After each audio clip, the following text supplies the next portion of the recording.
Good morning, everybody. I'm super excited. Welcome to the Happy Huddle, where we get together every single Friday at 9 a.m. so that we can learn the tools and the tips of happiness 1 minute at a time. And this one's only 30 minutes, so you can get in and get out. You can learn it. You can add it into your day super easily. No excuses. So let's get going on this one. Okay, I'm gonna take out my glasses because this is a big one today. Now, it's very interesting. I have to tell you all a little bit of a truth here. I decide on the topic on Monday. I just have to wing it and say, okay, what's the topic going to be on Friday? I send it out. I write, what is my purpose? I send it out and I think all week, I don't know if I can talk about what my purpose is because it's something I struggle with all the time.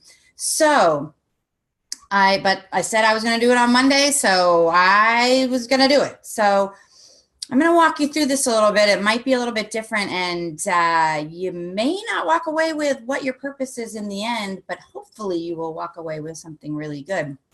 So I went ahead last night because I write it the night before. That's how I work. And, I looked up what's my purpose. It's the reason for which something is done or created. And okay, I got it and still don't quite know what to put on my slide. So let me go find some really smart people and how they explain purpose. And there's, of course, everybody's seen, or most people have seen, this Venn diagram. And it's where what you love connects with what the world needs and what you're paid for, and then what you're great at. And that's your passion and your profession and your mission and your vocation. And when they all get together, that's what your purpose is. And I thought, I really struggle with this one because, I don't know, I think Mother Teresa knew what her purpose was and she didn't get paid for it. It's what the world needed and it's what she loved and she was great at it, but she didn't get paid for it. So it wasn't really a profession, but it definitely was her purpose. And I know some people who get paid for things that they love and the world needs, but they're not really very great at it.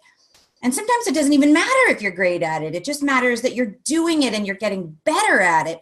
And I think what holds people back a lot from their purpose is they think they're not good enough for it. And they're looking to be perfect at it before they can go out and say it's their purpose. Then there's people who love what they do. They're great at it. They get paid for it. They're doing cat videos on YouTube. And does the world really need more cat videos? Like, I don't know. So I really struggle with this Venn diagram. And so I couldn't really just say, here's what it is, and let's write out what you love and what the world needs and what you get paid for.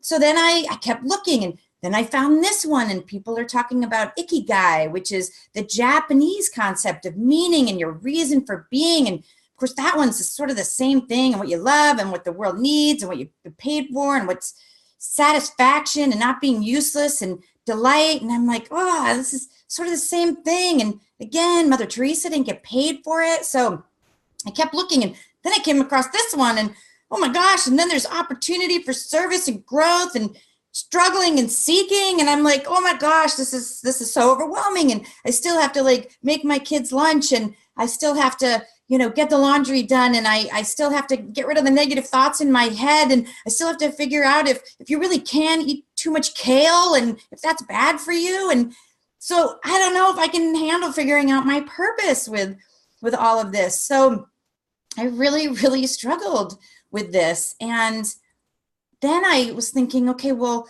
why do people want to know what their purpose is? And it's because we feel lost, or as if something is missing in our life, and we want to make a bigger impact in the world, and we wonder why we're here and what our life is for. And we envy those that have a clear passion and a connection to their work. And we want to know we didn't waste the gift of our life. And I'm going to tell a little story, and I hope he's not going to be mad at me for telling you, but I know somebody very close to me who has known his passion and his purpose for probably the last 60 years. Very clear, knows his purpose without any question, and knew his purpose when I was very young, and I used to pray every night. I remember, please don't let him die without knowing his purpose and realizing his purpose. And he didn't ever realize it and fulfill it and feel like he realized his purpose. He found it, but he didn't realize it, and the world didn't see it. And it kind of caused a lot of pain and torture, because it became an obsession. And I realized that in my own life, in my 20s and 30s, having seen that, I was like, oh, I got to know my purpose. I have to know my purpose, and I have to fulfill it, and I have to realize it, because I don't want to struggle. And yet I was struggling, trying to figure out what my purpose was. And it's interesting because I know people that don't feel like they know their purpose and don't really feel like they have a passion, and yet they're super happy. So what's better, knowing your purpose and being tortured by it, or not having a purpose and living a good life? Or is there something in between? Of course, I always think there's something in between. So I just feel like if there's this obsession to change the world, you might miss just changing yourself. So let's unravel this a little bit. Like I said, it might be a little stream of consciousness, but I said I was going to talk about purpose, and I don't believe that this work is from me. I think it's through me. So I'm just going to keep going. So again, why do people want to know their purpose? Again, we feel lost. We're missing something. We want to make an impact in the world, and we want to know that we didn't waste this gift that we have, this big life. It's just one chance that we get. So I thought last night, and I thought, okay, well, what's my definition of purpose? And then I was like, okay, forget the word purpose. What's my definition of a well-lived life? Because really, in the end, whether I know my purpose or I don't know my purpose, my meaning, my passion, my goal, my calling, if I can't really identify it, and does it change, and do I get paid for it, and does the world need it? What I really want to do is live a well-lived life and really enjoy it. So I told myself, okay, what is it? I really want to experience wonderful feelings. And by the way, that doesn't always mean that life is always perfect, because I think you can get really good feelings out of overcoming a challenge, or replacing a negative thought, or having a struggle and figuring out your way through it. That will give you a good feeling.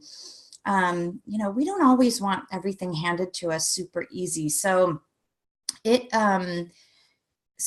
experience wonderful feelings, and then feel wonderful experiences is really important to me. And that doesn't mean that I need to go, climb Mount Everest. It just means that I need to feel the wonderful experiences that I'm having daily. It might just be a walk with my kid. It might be doing the laundry, that I'm super grateful that I have a washing machine and I have clothes that I can launder. So feel wonderful experience. And it is the experiences of being with friends and travel and doing a really good job on something. I want to do work that I love. And by work, I want to get paid for something that I really love. I want to love where I go every day and what I do. But even if I'm not paid for it, like today, what I'm doing right now, I love this. You clearly know that. Everybody knows that.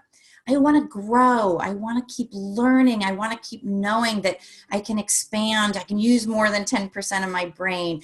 I can learn about my body so that I eat better and exercise better. There's so much knowledge out there. We're living in the absolute best time possible, that it's so accessible to us. And I really want to serve others. It feels good to serve others. I think this is the difference between just doing things that are pleasurable, that might be at the expense of other people. I don't think that feels good either in the end. So it really is about things that truly feel good in your soul, and serving others is something that feels good. It just does. Having a positive impact on the world. And sometimes, again, that might be really small. And I think sometimes when we're looking for that big purpose, we miss the little purpose, like a big P versus a little p. There's little daily things that we can do that impact the world. Just complimenting somebody, helping somebody unload their grocery cart, helping somebody, get through a door. Like, that's having a positive impact on the world. It doesn't always have to be huge. Because just imagine if all of us did a tiny thing that impacted somebody's little part of the world every day. And we did it, if everybody did it every day all around the world, that is the ripple of a positive impact on the world. And it grows. And then I want to have really deep and enriching relationships. I think that that's super important. I want to laugh with people. I want to grow with people. I want to challenge them. I want them to challenge me. I just want to spend time getting to know people. And so anyway, that's my definition. So again, I think that purpose is something that you might have a calling, and you might have you might know your purpose. You might know, I was born to be a surgeon. I was born to be a priest. I was born to be that's amazing. But let's go to all those other people that aren't sure. Now, once I figure out a well-lived life, then I need to reverse engineer. Get that? Reverse engineer how to get to a well-lived life. I'm not just going to leave you with my well-lived life. Let's reverse engineer it so that I can help you. Okay, I love this book. I love these men. I went to a workshop with Bill Burnett. They're super awesome. And it's called Designing Your Life. And it is based on design thinking. They are teachers at Stanford, and they teach in the design school, the D school. And people kept asking them, now what do I do with my life? What do I do with my life after they got out of Stanford? And they said, well, let's just use the principles of design thinking to design your life. And they started teaching it to students, and then people everywhere they went, they decided, oh my gosh, people really want to know. So let's teach people design thinking skills. So I'm going to give you the Cliff Notes today. Oh, so really important. They talk about dysfunctional beliefs. And those are dysfunctional beliefs that get us stuck. Yes, clearly he is stuck. So let's talk about what those are. The first one is, what's your passion? So they found that less than 20% of people know what their passion is. And, your passion leads to your purpose, and you can intertwine them. So don't get so caught up on what's your passion? What are you here to do? What's your life about? Because we might have multiple passions. We don't know what our passion is. And when you don't know what your passion is, you start to feel like, there's something wrong with me because I don't know what my passion is. There's nothing wrong with you. There's nothing wrong with you if you do know it. There's nothing wrong with you if you don't know it. The second one is, you should know by now. Like, as if you don't know now, you're late. But they say, what are you late for? There's no such thing as being late. You are where you are right now, and right now you're in the perfect place. So you just need to start where you're at. And number 3, are you being your best self? And they say that this unattainable best is the enemy of all the available betters that you could be. It's this trying to figure out the perfect self. And they also talk about, we're so many different selves. I'm a mom, and I'm a friend, and I'm a wife, and I'm a coach, and I'm a teacher, and I'm a learner. And, which one of those is my best self? What I really want to be is the best iteration of each of those. So don't get stuck on being my best and having my purpose and my passion. But what can you do? Because you do want to be better, and you want to keep growing. So design thinking is created with these elements. Number 1, get curious. Number 2, radical collaboration. Number 3, be mindful of ideas, of all the ideas. And then the most important one, which we talked about on a previous huddle, go find it. It is so good. Bias to action. So we're going to get curious. I like to make you do a little bit of exercise and a little bit of writing. So let's get curious, because we want you to keep moving and keep moving forward, again, to have a well-lived life. And whether you want to call it meaning, and whether you want to call it a calling, and whether you want to call it a reason for living, a passion, a goal, you can use any of those words. But just put those aside right now, and then let's just get curious. and let's become aware. So let's ask some questions. And again, if you're driving or you're watching this on Facebook Live and you don't have a piece of paper right now, don't worry. You can subscribe at happierbytheminute.com. It's totally free. Just subscribe to the Happy Huddle. And not only will you get these slides, but you get the slides to all the previous Happy Huddles, which are so good, if I do say so myself. And again, I don't know if there's one person out there or 1,000 people out there. This is stuff that helps me every day, and I know that you're out there, and I really just want to find ways to layer in tools for you to keep growing and be a little bit happier every day. And you'll find those in the other huddles. So happierbytheminute.com. So if you don't have a piece of paper, it's okay, but think about these. What do you believe about life? Like, what's your thought? What's your theory? Like, are we here to do something? Just get curious. Is it bigger than you? Is it, are you here to serve somebody? Are you here to have meaning? Are you here to do something important? And what does that look like? What do you love to do so much that you would do it for free? That is so important, which is why that first purpose Venn diagram is hard for me, because a lot of people do what they love and they fulfill their purpose without getting paid. It's nice to get paid. Sure, we can do that too. So I don't think there's any right or wrong. And I don't think whether you find your purpose or right or wrong, I think it comes back down to, does it feel good or does it not feel good? Move in the direction where things feel good. And when things don't feel good, work to overcome them, and then that feels good. I know it sounds so simple, and yet it kind of is. It doesn't mean it's easy, but it really is. So sorry, keep going. What is something you think about all the time? So if you want more meaning and you do want to find the word purpose and you want a well-lived life, what is something you think about all the time? You just cannot get it out of your head. Is it writing? Is it singing? Is it dancing? Is it engineering? Is it electronics? Is it health and nutrition? Is it exercise? Is it working with people? Is it charity? Is it women's rights? Okay, I could go on forever. But you know what I'm saying? Like, what's something that it bugs you, or it bugs you in a good way, or it even bugs you in a bad way, like you feel like you need to do something about it? When are you enjoying yourself the most in your life? When did you enjoy yourself the most? When did you feel most proud of yourself? These are clues. These are clues to a well-lived life. These are clues to what you enjoy, and what we want is for you to enjoy your life. So go towards the things that you felt proud, that gave you good feelings. What is important to you? Don't go study oceanography if that's not important to you. Don't go study, archaeology if that's just not important to you, if it just doesn't ring your bell. What's important to you? It doesn't mean that these answers are going to, all of a sudden, once you answer them, you're going to go, I know what my life is about. But we're just getting curious.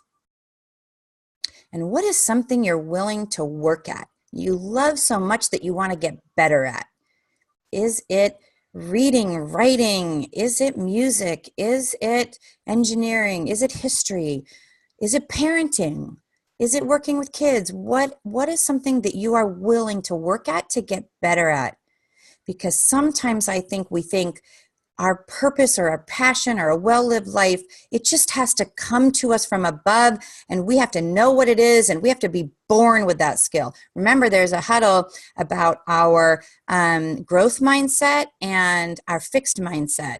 That is a fixed mindset. So get away from, we're born with it. We just need to be born with it. Because I wasn't born with any amazing talent that I knew of. And that really annoyed me. And I lived so long in the frustration of it that I didn't get curious about all this stuff that I could get better at.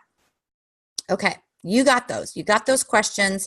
You can work on them some more later. But once you get curious, Now, follow the scent. Follow the scent. What's that thing that's pulling you? And that is then what you want to do is talk to people. Talk to everybody about it and say, hey, do you know anything about music, and what do you like about music? And this is what I like about music, and I wonder what I can do to learn more about it. And then once you start talking to people, try stuff. Observe, take a class. I've talked about this before. There's so many classes online. There's classes that are live. There's so many things that you can do just to try them really, really low cost. Shadow someone, tour a facility, tour a job, read about your interest. You can find free things online. Go to the library and see free books.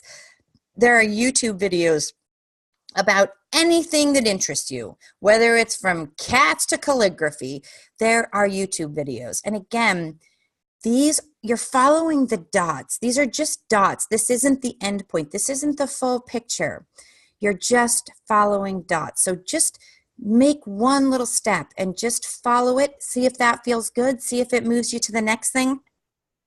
Books, podcasts, documentaries, just follow the scent, and it's going to lead you around a path, and you just never know where it's going to take you. So to live a good life, follow the scent. Don't worry about it being perfect or right or what other people think of you. Just keep moving forward. Even if you stumble, fall forward. So again, like I said, I used to always think that my life was this blank piece of paper, like I was born and God or the universe put this little piece of paper in my pocket, and that was my purpose. And every time I went to open it, it was blank. And I'm like, oh, I'm so frustrated. What am I here for? I've got to be here for something. There has to be a big P for my purpose. I'm supposed to be doing something. And I was so stuck in that I didn't focus on the daily living well. And we know what that is from all the things I've talked about before, which is the things of positive psychology, the principles, which is positive emotions and engagement and relationships and meaning and achievement. I wasn't focusing on those and enjoying those and seeking those and getting curious, because I just sat in frustrations for so long. And seeking and going to psychics and rinpoches and priests and shaman and like reading like tarot books, and like somebody's just going to deliver it to me in a runes bag. But it wasn't that. And it didn't come to me in an epiphany. It didn't come to me in a fortune cookie. Stop looking for epiphanies and fortune cookies is one of my lines that I had to tell myself, because what I found out is that it wasn't really a piece of paper. It was more of a Polaroid.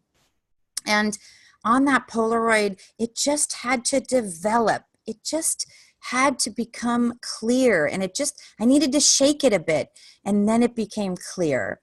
And I think that living my well-lived life is coming through Happier by the Minute. It's all the tools I talk about. It's the engagement with my family and my work and the relationships and the meaning. It's all the things that I'm doing through this, with this, in this, to build it. I'm not perfect at it. I'm still growing it. I'm not waiting until I have every single answer.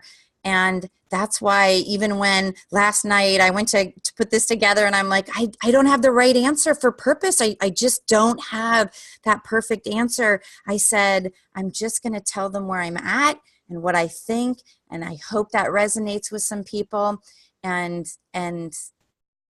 look for a well-lived life, and look for doing it daily. And just coming here and showing up and learning these things is one step forward. So I thought that I would leave you. Oh, one last thing. Purpose, passion, meaning, work can change. It changes over life. We change. So in the end, I believe it's more important to live your life on purpose and with purpose than it is to know your purpose. So don't keep beating yourself up if you don't know what it is. Just use the design skills. Keep learning, watch these, layer this into your life, watch some of the videos, and keep motivating yourself. So I thought that I would throw in a little motivational video for you, and then to end this, because I want to keep inspiring and learning. So here's a little bit of morning motivation for you. And you can always find these on YouTube.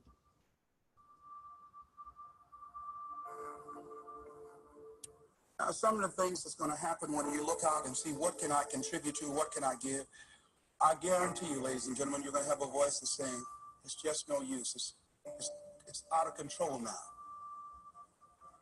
There will be a voice telling you that you've been wasting your time and wasting your energy and wasting your effort. I say, don't listen to it. Listen to that still small voice that says, I can do something, and I ought to do it. We ought to do it. Disraeli said this. Nothing can resist the will of a people that will stake even their existence on the extent of their purpose for good. I strongly believe that all of us have some work to do, that each one of us showed up to do something, that each one of us showed up to contribute something to life, and that if we don't do it, it will not be done. Be it that you want to help and contribute to youth or do something for the homeless, whatever you want to do, if you get up in the morning out of a sense of office and decide that I am an opening for the universe,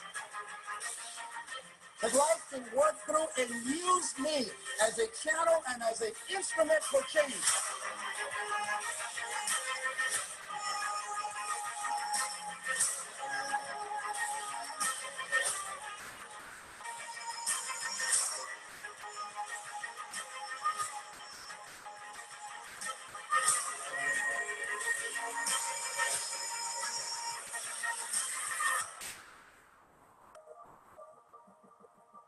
How will you serve the world? What do they need that your talent can provide? That's all you have to figure out. I can tell you from experience, the effect you have on others is the most valuable currency there is.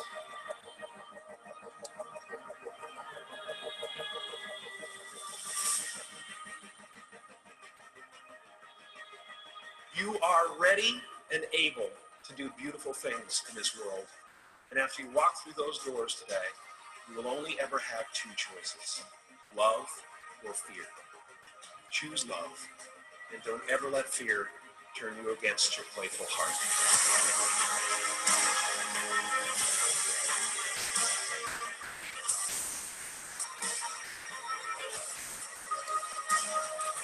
Begin to see yourself as an opening for the universe, to move through, to work through, to make a difference in life. See yourself being used by life to improve the quality of life, to expand and to grow.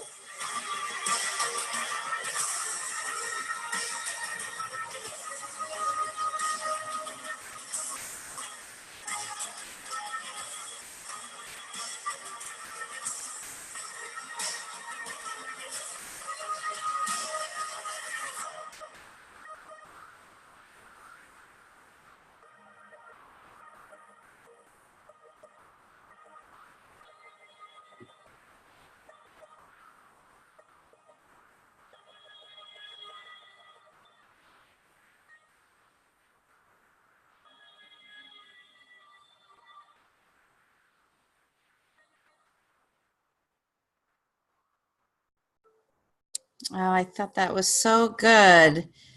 I think that is so good. I hope you all like that too. And that's it, you guys. Just go out there and be the change you want to see in the world. And it doesn't mean it's got to be a big thing. It might be just putting a $5 bill on somebody's windshield of a broken car. It might be giving a hug to somebody that looks like they're down, or complimenting somebody that says they're having a rough day, or paying for their coffee. It doesn't have to be big, but go out there and just do something that feels good. And then that is what is going to make a change in the world. I am so grateful to be part of this journey with you. Thank you so much for showing up. And I really, really look forward to seeing you again next week. We keep it short so that we can get in and get out. And I look forward to seeing you next week.